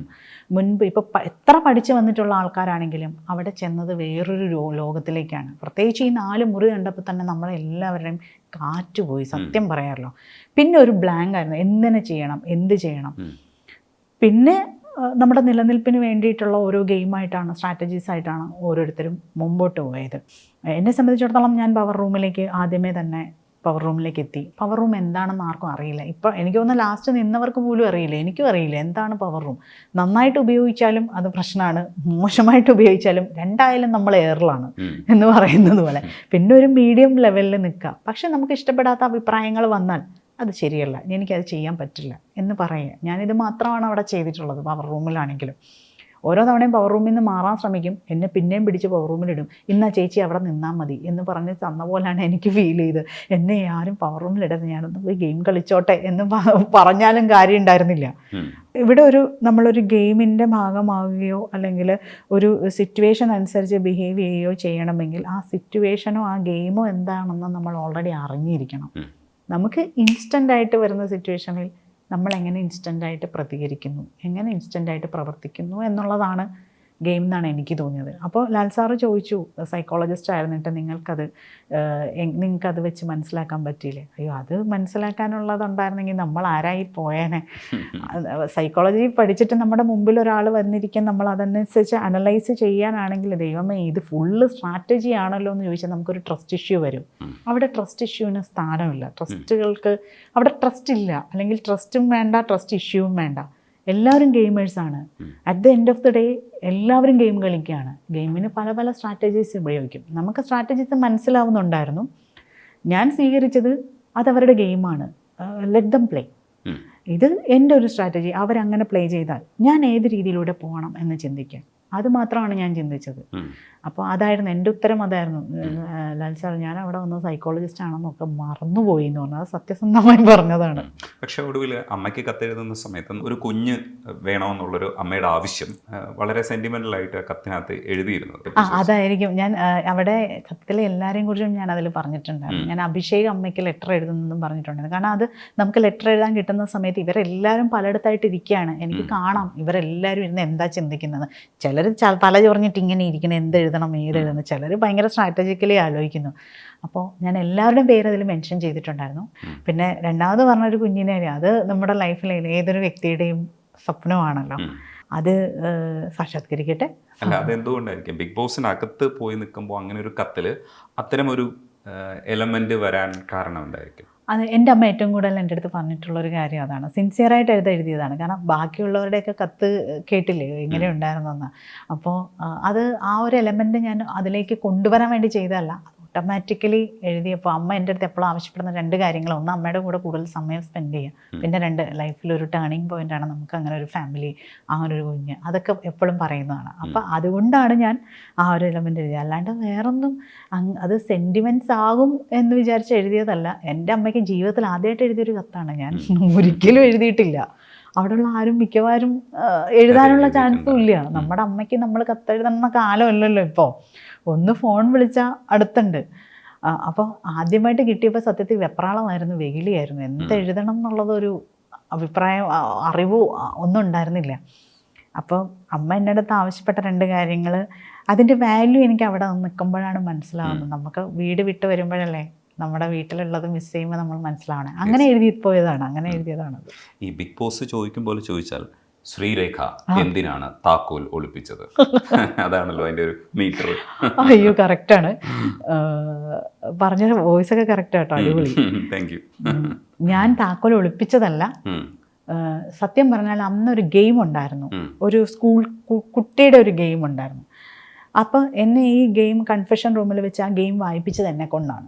അപ്പം ഞാൻ ഗെയിം വായിച്ച്, ശ്രീരേഖ ഇങ്ങനെയാണ്, നിങ്ങൾ ഗെയിം വായിക്കൂ എന്ന് പറഞ്ഞിട്ട് ലെറ്റർ തന്നു. ഞാൻ ആ ഗെയിം ആദ്യം അവിടെ ഇരുന്ന് വായിച്ച് കേൾപ്പിച്ചു. പറഞ്ഞു, നിങ്ങൾ എത്രയും പെട്ടെന്ന് പോയി റെഡിയായി വരിക, നിങ്ങൾക്കുള്ള ഡ്രസ്സുകൾ അവിടെ എത്തും എന്ന് പറഞ്ഞു. ഓക്കെ എന്ന് പറഞ്ഞ് ഇറങ്ങി വന്നപ്പോഴത്തേക്കും സ്റ്റോർ റൂമിൽ ഡ്രസ്സൊക്കെ വന്നു. ഞാൻ ഡ്രസ്സ് ഇടാനായിട്ട് എൻ്റെ റിബണോ സ്ലൈഡോ ഒക്കെ എടുക്കാൻ വേണ്ടിയിട്ട് ഞാൻ സ്യൂട്ട് കേസ് തുറന്ന് വെച്ച് റെഡി ആയിക്കൊണ്ടിരുന്നപ്പോഴാണ്, ആരാണെന്ന് ഇപ്പോഴും എനിക്ക് ഓർമ്മയില്ല, ആരും എൻ്റെ കയ്യിൽ കൊണ്ടുവന്ന് താക്കോല് തന്നു. അപ്പം ഞാൻ അത് എവിടെ വെച്ചു എന്ന് പോലും ഓർക്കുന്നില്ല. ഞാൻ സംസാരിച്ചുകൊണ്ടിരിക്കുകയായിരുന്നു കണ്ടിന്യൂസ് ആയിട്ട്. ഞാൻ ആരോട് ജാൻമണിയോടെ ആയിരിക്കണം ഞാൻ സംസാരിച്ചുകൊണ്ടിരിക്കുന്നതിൻ്റെ ഇടയിൽ ഞാൻ താക്കോലിട്ടതും ഒക്കെ എൻ്റെ മൈൻഡിൽ നിന്ന് പോയി. ഞാൻ പെട്ടെന്ന് ക്ലോസ് ചെയ്ത്, കാരണം നമുക്ക് ടൈം ലിമിറ്റ് ഉണ്ടായിരുന്നു. ഇത്ര നിമിഷത്തിനുള്ളിൽ റെഡി ആവണം, 5 മിനിറ്റ് അല്ലെങ്കിൽ 10 മിനിറ്റ്, നിങ്ങൾ അതിനുള്ളിൽ റെഡി ആവണം, നിങ്ങൾക്ക് ടൈം പോകുന്നു, ഇത്രയും പെട്ടെന്ന് റെഡി ആവേണ്ടതാണ്, ടാസ്ക് തുടങ്ങാറായി എന്ന് പറഞ്ഞു കഴിഞ്ഞിട്ട് നമുക്ക് പിന്നെ സമയമില്ല. ആ വെപ്രാളത്തിനിടയിൽ പോയി മേക്കപ്പ് ചെയ്തു. നമ്മൾ പെട്ടെന്ന് ആ ടാസ്ക്, ഒരു ഓട്ടവും ചാട്ടവും ഒക്കെ ടാസ്ക്കായിരുന്നു. ഇതിൻ്റെ ഇടയിൽ ഇത് വെച്ചതോ ഈ താക്കോൽ എൻ്റെ കയ്യിൽ തന്നതോ ഞാൻ മറന്നുപോയി. നോർമലി ഞാൻ താക്കോൽ സൂക്ഷിക്കുന്നത് എൻ്റെ മൈക്കിൻ്റെ പൗച്ചിലാണ്. അതാവുമ്പോഴത്തേക്ക് എപ്പോഴും എടുക്കാനും ഇതുണ്ട്, നമ്മുടെ കയ്യിൽ നിന്ന് മറക്കില്ല. ഈ സാധനം പൗച്ചിൽ സൂക്ഷിക്കുന്ന ഞാൻ അന്ന് പെട്ടിയിലിട്ടപ്പോൾ എൻ്റെ മൈൻഡിൽ അത് നിന്നില്ല. ടാസ്ക് കഴിഞ്ഞ് തിരിച്ച് വന്നു കഴിഞ്ഞപ്പോഴത്തേക്കും യമൻ ചേച്ചി പറയുന്നുണ്ട്, എന്തോ എടുക്കാനായിട്ട് താക്കോല് ചോദിച്ചു. അപ്പോൾ ഫസ്റ്റ് ഞാൻ താക്കോല് ചോദിച്ചപ്പോൾ എൻ്റെ കയ്യിലില്ല, എൻ്റെ കയ്യിൽ തന്നതായിട്ട് ഓർമ്മയില്ല. ഞാൻ പറഞ്ഞു, താക്കോൽ എൻ്റെ കയ്യിൽ തന്നിട്ടില്ല, ഉണ്ടെങ്കിൽ എൻ്റെ മൈക്കിൽ ഉണ്ടാവും എന്ന് പറഞ്ഞാൽ മൈക്ക് നോക്കി. അപ്പോൾ മൈക്കിലില്ല. അപ്പം ഞാൻ പറഞ്ഞു, ചേച്ചി എൻ്റെ കയ്യിൽ താക്കോലില്ല, ഞാൻ എൻ്റെ കയ്യിൽ തന്നിട്ടില്ല, ചേച്ചി എന്നെ നോക്കുന്നതാണ്. അപ്പോൾ ചേച്ചി പറഞ്ഞു, ചേച്ചിയുടെ കയ്യിൽ താക്കോലുണ്ടായിരുന്നു. യമന ചേച്ചി എൻ്റെ അടുത്ത് പറഞ്ഞു, യമന ചേച്ചി ആക്ട് ചെയ്യുന്നതിന് തൊട്ട് മുമ്പ് യമന ചേച്ചിയുടെ കയ്യിൽ താക്കോലുണ്ടായിരുന്നു, താക്കോലും കൊണ്ടാണ് ചേച്ചി പോയി വന്ന് മേക്കപ്പ് ചെയ്തെന്ന് പറഞ്ഞു. സോ അവിടെ എൻ്റെ മനസ്സിൽ പോകുന്നില്ല, ഞാൻ താക്കോല് വെച്ചു. അപ്പോൾ യമന ചേച്ചിയുടെ കയ്യിൽ നഷ്ടപ്പെട്ടിട്ടുണ്ടാവണം.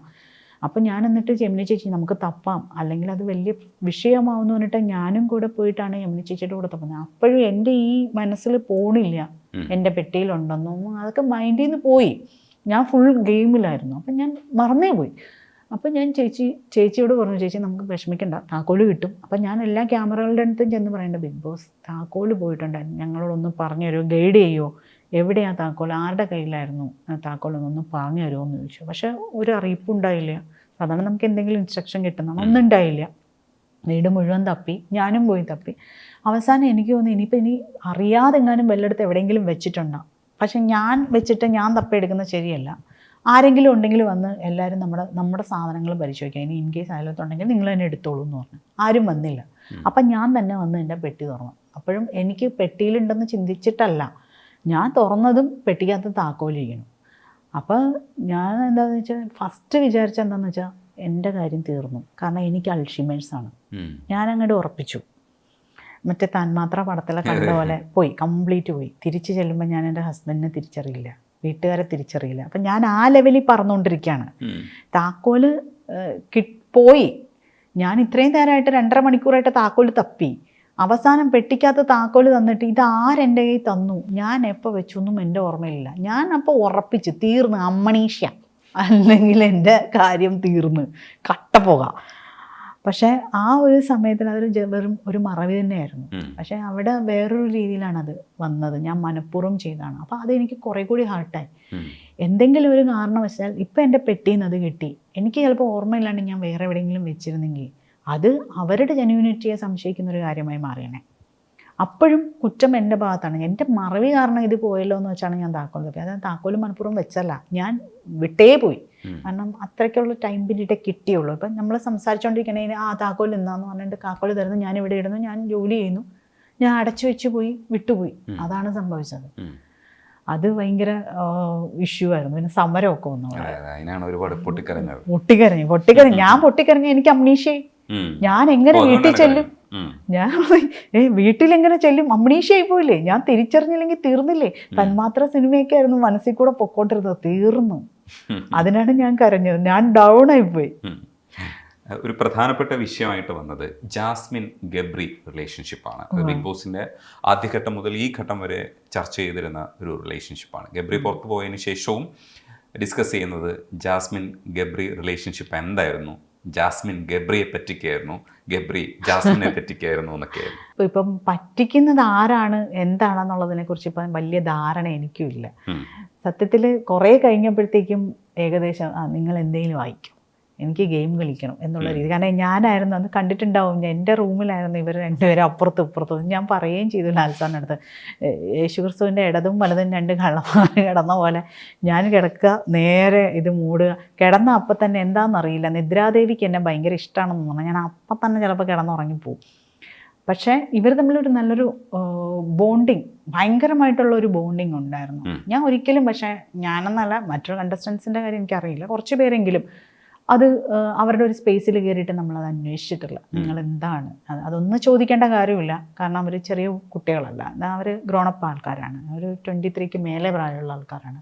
They know what they are doing. അവരുടെ ആഫ്റ്റർ എഫക്ട്സും അവർക്കറിയാൻ പറ്റുമായിരിക്കാം, അല്ലെങ്കിൽ അവർക്കൊരു കാൽക്കുലേഷൻ ഉണ്ടാകുമായിരിക്കാം. നമ്മളെയോ എന്നെയോ അല്ലെങ്കിൽ വേറെ ആരെങ്കിലും അല്ലെങ്കിൽ അവരുടെ ഗെയിമിനെയോ നമ്മുടെ ഒരു സ്പേസിനെയോ ഒരാളുടെ ഇഷ്യൂസ് ബാധിച്ചില്ലെങ്കിൽ നമുക്ക് അപ്പുറത്തോട്ട് കയറി ചോദിക്കേണ്ട എന്നുള്ളൊരു നിലപാടാണ് ഞാൻ അവിടെ എടുത്തത്. അപ്പോൾ പക്ഷേ അവർ ഭയങ്കരമായിട്ട് അറ്റാച്ച്ഡ് ആയിരുന്നു. ഗബ്രിയുടെ എലിമിനേഷന് ശേഷം ജാസ്മിൻ ഭയങ്കരമായിട്ട് കരയും ഒക്കെ ഉണ്ടായിരുന്നു. അപ്പോൾ ജാസ്മിൻ ഈ ഗബ്രി എപ്പോഴും ഒരു മാല കൊടുത്തിരുന്നു അത്ര. അപ്പം ആ മാല എപ്പോഴും കയ്യിൽ ചുരുട്ടിയിട്ടാണ് ജാസ്മിൻ നടന്നിരുന്നത്. സാബുചേട്ടൻ വന്നപ്പോൾ ആ മാല പിടിച്ച് വാങ്ങിച്ചിട്ട് സാബുചേട്ടൻ തിരിച്ച് ബിഗ് ബോസിൽ ഏൽപ്പിച്ചു. അപ്പം ജാസ്മിൻ്റെ കരച്ചിൽ കണ്ടിട്ട് ജാസ്മിൻ തന്നെ പറഞ്ഞു, ചേച്ചി എനിക്കതൊന്ന് വാങ്ങിച്ചതായോ എന്നൊക്കെ പറഞ്ഞ് ഭയങ്കര കരച്ചിലായിരുന്നു. അപ്പോൾ ആ ടൈമിൽ ഞാൻ തന്നെ പോയി സാബുചേട്ടൻ്റെ അടുത്ത് പറഞ്ഞിട്ടുണ്ട്, സാബുചേട്ടാ ആ മാല കൊടുക്കുക, പാവമുണ്ട്, ഭയങ്കരമായിട്ട് ഡിപ്രസ്ഡ് ആയിപ്പോയി എന്ന് പറഞ്ഞാൽ ഞാൻ സാബുചേട്ടനോട് സംസാരിച്ചിട്ടുണ്ട്, ബിഗ് ബോസിൻ്റെ അടുത്ത് സംസാരിച്ചിട്ടുണ്ട്.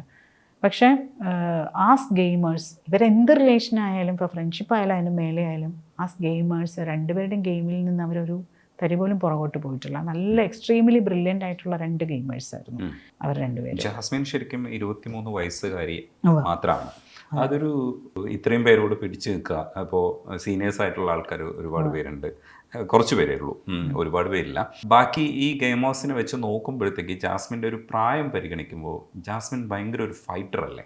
പക്ഷെ പുറത്ത് ഉണ്ടാവുന്നൊരു ഓളം എന്ന് പറയുന്നത് ജാസ്മിൻ്റെയും ഗബ്രിയുടെയും റിലേഷൻഷിപ്പിനെ ഒരു മലയാളിയുടെ ഒരു സദാചാര ബോധമോ ആ ഒരു കണ്ണോടുകൂടി കാണുമ്പോൾ ഒരുപാട് ഹേറ്റേഴ്സ് ഉണ്ട്. ജാസ്മിൻ അത് മനസ്സിലാക്കുന്നു എന്നാണ് എനിക്ക് തോന്നുന്നത്. പുറത്ത് ഹേറ്റേഴ്സ് ഉണ്ടെന്നുള്ളത് മനസ്സിലാക്കിയാണ് ജാസ്മിൻ കളിക്കുന്നതെന്നാണ് എനിക്ക് മനസ്സിലാവുന്നത്. എങ്ങനെയാണ് അതിനെ കാണുന്നത്? ജാസ്മിന് അതിനെ അറിയാം. കാരണം ജാസ്മിൻ പലപ്പോഴും സംസാരിക്കുമ്പോഴാണെങ്കിലും അവൾ പറയാറുണ്ട് ഇത് എന്താണ് എന്നുള്ളത്. ഞാൻ എന്തായാലും ഇവിടെ വന്നു കഴിഞ്ഞാൽ നാട് വിട്ട് പോകാനേ പറ്റുള്ളൂ, ആ ഒരു ലെവലിലാണ്. പക്ഷെ എനിക്ക് തോന്നുന്നു അത് തന്നെയാണ് അവളുടെ കോൺഫിഡൻസും. അവൾക്കിപ്പോൾ 23 വയസ്സ് കഴിഞ്ഞു. പക്ഷേ സ്വന്തമായിട്ട് അവളുടെ ഫാമിലിയെ നോക്കുന്നതും ജാസ്മിൻ തന്നെയാണ് എന്നാണ് ഞാൻ പറഞ്ഞു കേട്ടിട്ടുള്ളത്. ജാസ്മിനാണ് നോക്കുന്നതും കാര്യങ്ങളൊക്കെ ചെയ്യുന്നതും ഒക്കെ. അപ്പം ഈ ശരിക്കും ഒരു റിസ്ക്കാണ് ജാസ്മിൻ ആണെങ്കിലും ഗബ്രി ആണെങ്കിലും ഒരു വലിയ റിസ്ക്. ഒരു ഗെയിമിന് വേണ്ടിയിട്ടാണോ എന്ന് നമ്മളെല്ലാവരും സംശയിച്ച് നോക്കുന്ന രീതിയിലുള്ള ഒരു റിസ്ക് എടുത്താണ് അവർ നിന്നിട്ടുള്ളത്. അത് അവളുടെ തീർച്ചയായിട്ടും ആ ധൈര്യം ഉള്ളതുകൊണ്ട് തന്നെയാണ്. പിന്നെ വേറൊരു കാര്യം, എത്രയൊക്കെ വന്നാലും ഞാൻ നേരത്തെ പറഞ്ഞത് അതാണ് എല്ലാവരെയും അതിശയിപ്പിക്കുന്നത്. ഈവൻ ഒരു ആസ് ഗെയിമേഴ്സ് എല്ലാവരെയും ചോദിച്ചിട്ടുള്ളൊരു ചോദ്യമാണ്, നമ്മൾ എത്രയും അഫക്റ്റ് ചെയ്യുവാണെങ്കിൽ അത് ഗെയിമിനെ ബാധിക്കണം. ഇവിടെ ആൾ എത്ര ഡൗൺ ആയിരുന്നാലും ഒറ്റ സെക്കൻഡ് കൊണ്ട് ഗെയിം വന്നു കഴിയുമ്പോഴത്തേക്കും ഗെയിമിലേക്ക് വരുന്നുമുണ്ട്. അതുകൊണ്ടാണ് അത് കൂടുതൽ തെറ്റിദ്ധരിക്കപ്പെട്ടതെന്ന് എനിക്ക് തോന്നുന്നു. അത് ഗെയിമാണോ അല്ലെങ്കിൽ അത് റിയൽ ആണോ? റിയൽ ആയിട്ടുള്ള ഒരാൾ തളർന്നു പോവുകയാണെങ്കിൽ കുറച്ച് സമയം കൂടുതലെടുക്കും, അല്ലെങ്കിൽ മറ്റൊന്നിലേക്കും കോൺസെൻട്രേറ്റ് ചെയ്യാൻ പറ്റില്ല. അത് റിയൽ അല്ലെങ്കിൽ മാത്രമേ ഒരാൾക്ക് ടക്കെന്ന് പറഞ്ഞ് തിരിച്ചൊരു റിയാലിറ്റിയിലേക്ക് വന്ന് അതിലേക്ക് കോൺസെൻട്രേറ്റ് ചെയ്യാൻ പറ്റൂ. ഇപ്പം ഞാനൊക്കെ ആണെങ്കിലും ഡൗൺ ആയിപ്പോയി ഞാൻ കുറേ സമയമെടുക്കും ഞാനൊന്ന് പിക്കപ്പ് ചെയ്ത് വരാൻ. പക്ഷേ ജാസ്മിൻ ആണെങ്കിൽ ഈവൻ ഗബ്രി ഔട്ടായതിന് ശേഷമാണെങ്കിലും ഭയങ്കരമായിട്ട് ജാസ്മിൻ ബ്രേക്ക് ഡൗൺ ആയി കരയുകയൊക്കെ ചെയ്തെങ്കിലും പിറ്റേ എപ്പിസോഡ് ഷൂട്ട് ചെയ്യുമ്പോൾ പിറ്റേ ദിവസം എപ്പിസോഡ് ഷൂട്ട് ചെയ്യുമ്പോൾ ജാസ്മിൻ ഭയങ്കര കൂളായിട്ട് വന്നിട്ടാണ്, ജാസ്മിൻ സ്ട്രോങ് ആയിട്ട് നിന്നിട്ടാണ് ആൻസേഴ്സ് തന്നത്. അത് ഒന്നുകിൽ അവളുടെ മനക്കരുത്താവാം, ആ മനക്കരുത്താണെന്നുണ്ടെങ്കിൽ ഷീസ് എന്താ പറയുക ബ്രില്യൻറ്റ് ഗേൾ. അതല്ല എന്നുണ്ടെങ്കിൽ ഷീസ് എ ബ്രില്യൻറ്റ് ഗെയിമർ. അതിപ്പോഴും എല്ലാവർക്കും ഡൗട്ടുള്ള ഒരു കാര്യമാണ് അവിടെ.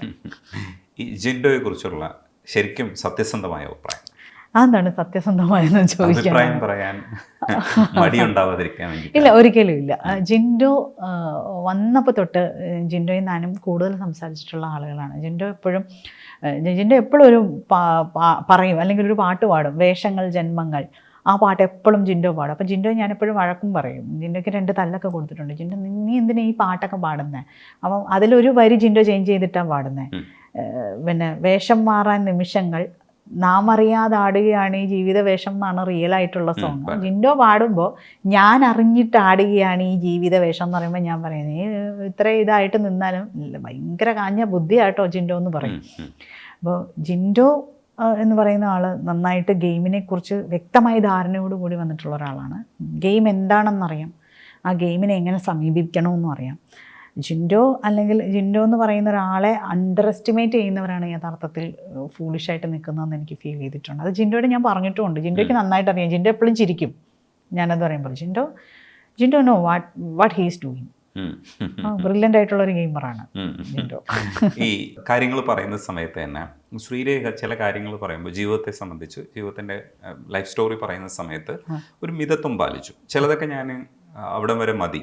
അതിനുശേഷം അർജുൻ ശ്രീരേഖയോട് ചോദിച്ചിട്ടുണ്ടായിരുന്നു, അതെന്താ പറയാത്തത്, ബോൾഡായിട്ട് അത് പറയലല്ലേ വേണ്ടത്, എങ്ങനെയാണെങ്കിലല്ലേ പിന്നെ വരുന്നവർക്ക് കൂടെ അത് ഗുണകരമാവുള്ളൂ എന്ന് പറഞ്ഞു.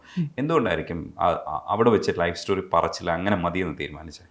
ഒന്നാമത്തെ കാര്യം, നമ്മുടെ ജീവിതത്തിൽ ഒരുപാട് പറയാൻ നമുക്കുണ്ടാവുമായിരിക്കാം. ചിലപ്പം നമുക്കൊരിക്കലും ആരോടും മനസ്സ് തുറക്കണ്ട, അല്ലെങ്കിൽ അത് പറയാൻ പറ്റിയിട്ടില്ല എന്നുള്ളൊരു സാഹചര്യം നമ്മുടെ ലൈഫിലുണ്ടായിരുന്നു കാണുമായിരിക്കാം. നമ്മളത് മനസ്സ് തുറക്കുമ്പോൾ, ഞാൻ മനസ്സ് തുറക്കുന്നത് എൻ്റെ മുമ്പിലിരിക്കുന്ന 18 സ്ട്രേഞ്ചേഴ്സിൻ്റെ അടുത്ത് മാത്രമല്ല, ഞാൻ ഒരു ലോകത്തോടാണ് ഞാൻ വിളിച്ചു പറയുന്നത്. അവർക്കൊരു പക്ഷേ എന്നെ അറിയണം എന്നില്ല, ഞാൻ കടന്നുപോയ വഴികൾ അവർക്ക് മനസ്സിലാവണം എന്നില്ല. ഞാനത് പറഞ്ഞാലും അതിൽ എത്രത്തോളം സത്യസന്ധതയുണ്ടെന്ന് അവർക്ക് മനസ്സിലാക്കാനും പറ്റില്ല. കാരണം നമുക്കൊരു വിഷമവും വേദനയും വന്നാൽ അതിൻ്റെ വേദന എത്രത്തോളമാണെന്ന് മനസ്സിലാക്കുന്നത് നമ്മൾ മാത്രമായിരിക്കാം. പുറത്തൊരാൾക്ക് അത് ഊഹിക്കാൻ മാത്രമേ പറ്റുള്ളൂ. അതുകൊണ്ട് തന്നെ എല്ലാ കാര്യങ്ങളും നമ്മൾ പറഞ്ഞ്, അല്ലെങ്കിൽ ചില ഏടുകൾ ഞാൻ അതിലും പറഞ്ഞിരുന്നു, നമ്മൾ വലിച്ച് കീറി കത്തിച്ച് കളഞ്ഞ ചില പേജസ് ഉണ്ട്. ആ പേജസ് അങ്ങനെ ഇരിക്കുന്നതാണ്, അത് ഓപ്പൺ ചെയ്യാതിരിക്കുന്നതാണ് ബെറ്റർ എന്ന് എനിക്ക് തോന്നിയതുകൊണ്ടാണ് ഞാൻ മിതത്വം പാലിച്ചത്. അർജുൻ എൻ്റെ അടുത്ത് അപ്പം തന്നെ വന്നപ്പോൾ ചോദിച്ചു, ചേച്ചി അത് ഓപ്പൺ ആയിട്ട് പറഞ്ഞെങ്കിൽ എത്രയോ പേർക്ക് നിങ്ങൾ ഭയങ്കരമായിട്ട് ഇൻസ്പയർ ചെയ്ത് ആളാണ്, അപ്പം നിങ്ങൾക്ക് അത് കുറേ കൂടി മറ്റുള്ളവർക്കൊരു ഇൻസ്പിറേഷനായിട്ട് പറയാൻ പറ്റിയേനെന്ന്. അപ്പം ഞാൻ എന്താണ് മറുപടി അർജുൻ കൊടുത്തതെന്ന് ഓർമ്മയില്ല. ഇപ്പോഴാണ് അർജുൻ ചോദിക്കുന്നതെന്നുണ്ടെങ്കിൽ ഞാൻ കൃത്യമായിട്ട് പറയും. ചില സ്റ്റോറികൾ അത് അൺടോൾഡായിട്ട് അൺഫോൾഡായിട്ടിരിക്കുന്നതാണ് അതിൻ്റെ ഭംഗി. നമ്മൾക്ക് ചിലത് അർത്ഥവിരാമം ഇടാം, ചിലതിന് പൂർണ്ണ വിരാമം ഇടാം. ഞാൻ പൂർണ്ണ വിരാമം ഇട്ട് കഴിഞ്ഞ കുറച്ച് കഥകളാണ് അവിടെ എനിക്ക് വീണ്ടും പറയേണ്ടി വന്നത്. അപ്പം ഞാൻ ആ സ്റ്റേജസിലൂടെയൊക്കെ പോയപ്പോൾ എനിക്ക് മാത്രമല്ല കേട്ടോ, അവിടെ എല്ലാവർക്കും ഭയങ്കരമായിട്ട് എല്ലാവരും ഡൗണായി പോകുന്നു. നമുക്ക് വീണ്ടും ഗെയിമിലേക്ക് വരാനുള്ളതാണ്. ആ ഗെയിമിലേക്ക് വന്നു കഴിഞ്ഞാൽ കോൺസെൻട്രേറ്റ് ചെയ്യുന്നതിന് മുമ്പ് നമുക്ക് കുറച്ച് നേരം വിഷമിച്ച് മാറിയിരിക്കാൻ അവിടെ ടൈം ഉണ്ടായിരുന്നില്ല സത്യത്തിൽ. എൻ്റെത് ഏറ്റവും ലാസ്റ്റിന് തൊട്ട് മുമ്പായിരുന്നു എന്ന് തോന്നുന്നു. പെട്ടെന്നായിരുന്നു ബിഗ് ബോസ് അനൗൺസ് ചെയ്തത്. ഞങ്ങൾ ഭയങ്കര ഹാപ്പി ആയിട്ടിരിക്കുന്ന ഒരു മൂഡിലായിരുന്നു ബിഗ് ബോസ് അത് പറയണം എന്ന് അനൗൺസ് ചെയ്തത്. അപ്പോൾ എന്ത് പറയണം, ഏത് പറയണം എന്നുള്ളൊരു വ്യക്തമായ ധാരണ ഞാൻ വ്യക്തമായ ധാരണയോടുകൂടി പോയ ഒരാളല്ല. അവിടെ ചെന്ന് കഴിഞ്ഞപ്പോൾ എൻ്റെ നാക്ക് എങ്ങനെ ചലിച്ചോ ഞാൻ അതനുസരിച്ചാണ് പറഞ്ഞത്. ചില ഘട്ടങ്ങൾ, ചില കാലഘട്ടങ്ങൾ ഞാൻ മനഃപൂർവ്വം എന്നെ തന്നെ ഓർമ്മിപ്പിക്കാതിരിക്കാൻ ഞാൻ ശ്രമിച്ചു. അതുകൊണ്ടാണെന്ന് കൺട്രോൾ ചെയ്യുന്നത്. അത് ശ്രീരേഖ ഇഷ്ടമാണ്. പക്ഷേ എങ്കിലും ബിഗ് ബോസിനകത്തേക്ക് പോകുമ്പോൾ, ഇപ്പോൾ ബിഗ് ബോസിനെ കുറിച്ച് നമ്മൾ പല അണിയറ സ്റ്റോറികളും സംസാരിക്കുന്നുണ്ട്. ബിഗ് ബോസിൻ്റെ ഇൻ്റർവ്യൂവിന് പോകുമ്പോൾ തന്നെ ഇത്തരത്തിലുള്ള ഹെവി ആയിട്ടുള്ളൊരു ജീവിതാനുഭവമാണ് ഒരുപക്ഷെ നിങ്ങളെ സെലക്ട് ചെയ്യുന്നതിൻ്റെ ഒരു കാരണം. അത് സർവൈവ് വന്നതുകൂടെയാണ് അവിടെ പറയേണ്ടത്. പക്ഷേ എങ്കിലും ആ സ്റ്റോറി സ്ട്രിക്ട്ലി പറയണമെന്നൊക്കെയുള്ള ഒരു നിർദ്ദേശം ഉണ്ടാവില്ലേ? ഇല്ല, ഉണ്ടായിരുന്നില്ല. എൻ്റെ അടുത്ത് ഒരിക്കൽ പോലും എൻ്റെ ലൈഫ് സ്റ്റോറി ചോദിച്ചിട്ടില്ല. അവർ ഇപ്പോൾ ഈവൻ നമ്മൾ ഇൻ്റർവ്യൂവിന് അറ്റൻഡ് ചെയ്യുമ്പോഴും അവർ നമ്മളുമായിട്ട് സംസാരിക്കുമ്പോഴും ഒന്നും ഒരിക്കൽ പോലും എൻ്റെ അടുത്തൊരു സ്റ്റോറിയോ അല്ലെങ്കിൽ നിങ്ങൾക്കൊരു ബാഡ് അങ്ങനെ എക്സ്പീരിയൻസ് ഉണ്ടായിട്ടുണ്ടോ, ലൈഫ് എക്സ്പീരിയൻസ് ഉണ്ടോ, ഒന്നും ചോദിച്ചിട്ടില്ല. അവർ നമ്മളുടെ ഒരു പ്രൊഫൈല്, നമ്മളുടെ ഇപ്പോഴത്തെ ഒരു കറൻറ്റ് സിറ്റുവേഷൻ, നമ്മളുടെ ഒരു വ്യക്തിത്വം, അതൊക്കെ നോക്കിയിട്ടാണ് അവരെടുത്തത്. ബാക്കിയൊന്നും അവർ എൻ്റെ അടുത്ത് ചോദിച്ചിട്ടേ ഇല്ല. അതുകൊണ്ട് തന്നെ എനിക്ക് പ്രത്യേകിച്ച് അവർ പറഞ്ഞിട്ടില്ല ഇങ്ങനെ പറയണം അല്ലെങ്കിൽ എത്ര പറയാം, ഒന്നും പറഞ്ഞിട്ടില്ല. പക്ഷേ നമുക്കത് നമ്മളുടെ ഒരു നമുക്കറിയാലോ നമ്മൾ എന്ത് പറയണം അല്ലെങ്കിൽ എന്ത് പറയണ്ട എന്നുള്ളതിനെക്കുറിച്ചൊരു ധാരണ ഉണ്ടാവും. പക്ഷേ എനിക്ക് ആ ധാരണയും ഇമ്മീഡിയറ്റ്ലി വിളിച്ചുകൊണ്ടുണ്ടായിരുന്നില്ല. അല്ലെങ്കിൽ ഞാൻ കാൽക്കുലേറ്റ് ചെയ്ത് എന്നൊക്കെ പറഞ്ഞേനേന്ന് അവിടെ പലരും ഒരുപാട് നേരം പറഞ്ഞു. അതിൽ കുറച്ച് പോർഷൻ മാത്രമേ കാണിച്ചിട്ടുള്ളൂ കേട്ടോ, കുറച്ച് പോർഷൻസേ കാണിച്ചിട്ടുള്ളൂ. എനിക്ക് കൂടുതലും എന്നെ സ്വാധീനിച്ച വ്യക്തികൾ, എൻ്റെ ഒരു വീഴ്ചയിൽ എന്നെ ഒപ്പം നിന്ന ആളുകൾ, അങ്ങനെ നോക്കാനാണ് എൻ്റെ അച്ഛൻ, എൻ്റെ അമ്മ, എന്നെ ഏറ്റവും കൂടുതൽ അവരാണ് എന്നെ അവർ പിടിച്ച് ഉയർത്തിയിട്ടുള്ളത്. അപ്പോൾ അവരെക്കുറിച്ചാണ് ഞാൻ ഏറ്റവും കൂടുതൽ പറയേണ്ടതെന്ന് തോന്നിയതുകൊണ്ടാണ് ഞാൻ തന്നെ ലിമിറ്റ് ചെയ്തത്. തീർച്ചയായിട്ടും. ആ സർവൈവലിൻ്റെ കാര്യം പറയുമ്പോൾ നമുക്കിത് കേൾക്കുമ്പോൾ ഒരു സിനിമാ കഥ ഒരു ചെറുകഥാ രൂപത്തിൽ ശ്രീരേഖ പറയുന്നു, നന്നായി നറേറ്റ് ചെയ്യുന്നതുകൊണ്ട് നമ്മളിത് കേട്ടിരിക്കുന്നു. പക്ഷേ നിങ്ങൾ ജീവിച്ചൊരു ജീവിതം ഭയങ്കര ബുദ്ധിമുട്ടുള്ളതായിരിക്കും. ഓരോ ദിവസങ്ങൾ എണ്ണിയായിരിക്കും നമ്മൾ ജീവിക്കുക. ഇത് മിറാക്കിൾ സംഭവിച്ചാലേ നമ്മൾ രക്ഷപ്പെടുകയുള്ളൂ എന്ന് പറയുന്ന ഒരു സ്പേസിലായിരിക്കും നമ്മൾ നിൽക്കുക. ഇത്രയും ധൈര്യമില്ലേ, ഈ ഒരു മാനസികമായ ധൈര്യം നമുക്ക് നോർമൽ രീതിയിൽ നമുക്കുണ്ടാവില്ല. ഒരു പക്ഷേ അവസ്ഥയപ്പെടുമ്പോൾ ഉണ്ടാവുമായിരിക്കും. എവിടെയാണ് ശ്രീരേഖയ്ക്ക് അത്രയും ധൈര്യം ഉണ്ടെന്ന് ശ്രീരേഖ സ്വയം മനസ്സിലാക്കുന്നത് എവിടെയാണ്? ഈ പറയുന്ന പോലെ നമ്മൾ ഒരു ദിവസം അല്ല, ഒരു ദിവസത്തിലേക്ക് എത്താനെടുക്കുന്ന സെക്കൻഡുകളും മിനിറ്റുകളും മണിക്കൂറുകളും ഉണ്ട്. ഈ മണിക്കൂറൊക്കെ ഒരു യുഗം പോലെ തോന്നിയിട്ടുള്ള കാലഘട്ടങ്ങളാണ് അതൊക്കെ. അപ്പോൾ അത് എനിക്ക് മാത്രമല്ല, ഈ സർവൈവ് ചെയ്യുന്ന ഏതൊരു സർവൈവർക്കും തോന്നുന്ന ചില പീരീഡ്സാണ് അതൊക്കെ. അപ്പോൾ എല്ലാ പ്രതീക്ഷയും നഷ്ടപ്പെട്ട് കഴിയുന്ന ഒരു അവസ്ഥ എല്ലാവർക്കും ഉണ്ടാവും. അവിടുന്ന് ചിലർ ചിലപ്പോൾ താഴോട്ട് പോകും, ചിലർ ചിലപ്പോൾ എന്തെങ്കിലും ഒരു മിറാക്കിൾ സംഭവിച്ചിരുന്നെങ്കിൽ എന്നാഗ്രഹിച്ച് അവിടെ തന്നെ പ്രതീക്ഷയോടെ നോക്കി നിൽക്കും. ചിലർ ഒരു മിറാക്കിളും സംഭവിച്ചില്ലെങ്കിലും എങ്ങനെയെങ്കിലും ഉയരണം എന്ന് വെച്ച് ചുമ്മാ കിടന്ന് ചാടാൻ ശ്രമിച്ചുകൊണ്ടിരിക്കും, അതിൽ നിന്ന് രക്ഷപ്പെടാനായിട്ട് മുകളിലേക്ക് ചാടാനായിട്ട് ശ്രമിച്ചുകൊണ്ടിരിക്കും. എപ്പോഴോ എൻ്റെ ലൈഫിൽ സംഭവിച്ച ഒരു മിറാക്കിളാണ് എനിക്കൊരു ചെറുവിരൽ അനക്കാൻ പറ്റിയത്. എൻ്റെ ചെറുവിരൽ എനിക്ക് ആ നിമിഷത്തിൽ എനിക്ക് മനസ്സിലായി ഐ ക്യാൻ സർവൈവ്. അതുവരെ എനിക്ക് ഹോപ്പ് ഉണ്ടായിരുന്നില്ല. ആ ഒരു മൊമെൻറ്റിലാണ് ഞാൻ തിരിച്ചറിഞ്ഞത് എനിക്കിനി സർവൈവ് ചെയ്തില്ലെങ്കിൽ എനിക്ക് ലൈഫിൽ മുൻപോട്ട് പോകാൻ പറ്റില്ല. അതിങ്ങനെ ശ്രമിക്കുമ്പോഴാണോ അതേ ശ്രമിക്കുമ്പോൾ ഞാൻ എപ്പോഴും ശ്രമിച്ചുകൊണ്ടേയിരുന്നു, കണ്ടിന്യൂസ് ആയിട്ട് ദിവസങ്ങളും മാസങ്ങളും ഞാൻ ശ്രമിച്ചതിന് ശേഷമാണ് എനിക്കത് പറ്റിയത്. അപ്പം ഞാൻ വിടാതെ ശ്രമിച്ചുകൊണ്ടിരുന്നു. ആ ഒരു മൊമെൻറ്റ് എനിക്കത് പറയാൻ എനിക്ക് എൻ്റെ സൗണ്ട് വരുന്നുണ്ടായിരുന്നില്ല. എനിക്കൊന്ന് വിളിച്ച് പറയണം, യെസ് ഞാൻ ബാക്ക്, അപ്പോൾ എനിക്കത് പറയാൻ പറ്റിയില്ല. ആ ഒരു ഐ ആം ബാക്ക് എന്ന് പറയുന്നത് എനിക്ക് സൗണ്ടേ വരുന്നുണ്ടായിരുന്നില്ല. അത് നമ്മൾ കണ്ണുകൾ കൊണ്ട് അല്ലെങ്കിൽ നമ്മുടെ കണ്ണീര് കൊണ്ട് നമ്മൾ എക്സ്പ്രസ് ചെയ്യുന്ന ഒരു നിമിഷമുണ്ട്. ആ നിമിഷത്തിലാണ് ഞാൻ മനസ്സിലാക്കിയത് ഐ ക്യാൻ സർവൈവ് എന്ന്. പിന്നെ അവിടുന്ന് പിന്നെ ഒരു ചാട്ടമായിരുന്നപ്പാ.